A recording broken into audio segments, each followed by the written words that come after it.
Nicetown-Tioga. Well, Alex, this has certainly been a traumatic day for the folks in that neighborhood who call this neighborhood home, but they were pretty much trapped by everything that was happening today.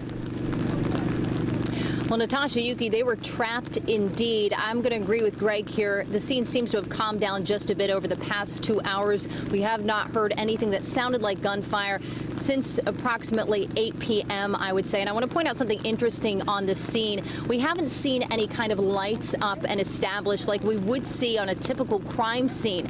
But if you believe that is strategic, the reason why could be that police do not want that shooter to be able to understand their location or where they are outside of that home at this time. Now, as we were staring at this scene and watching all of this unfold, we were not the only ones watching.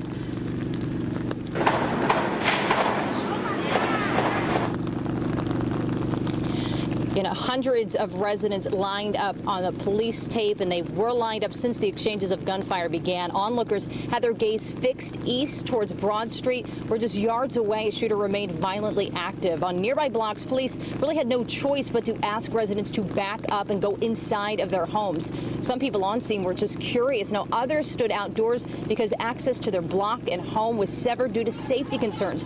From 4:30 to 8 p.m., gunfire did not cease for more than 40 minutes at a time. For some, the near constant sound of shots felt like nothing more than a horrifying reality of where they live. And for one veteran, it brought back memories of a war zone.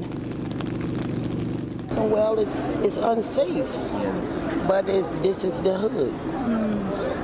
This is what we live with every day. When they started dumping with the firepower and stuff like that, they did it right in front of the daycare. The babies was out and everything. That's crazy. I'm an Army discharged veteran.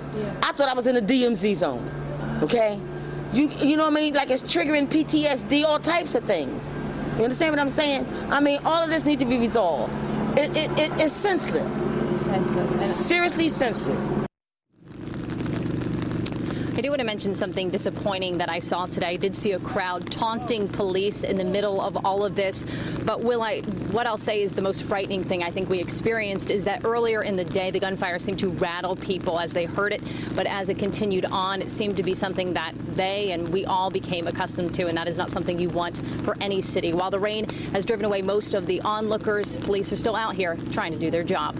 Reporting live in Northeast Philadelphia, Alexandria Hoff, CBS 3 Eyewitness News. Alex, thank you.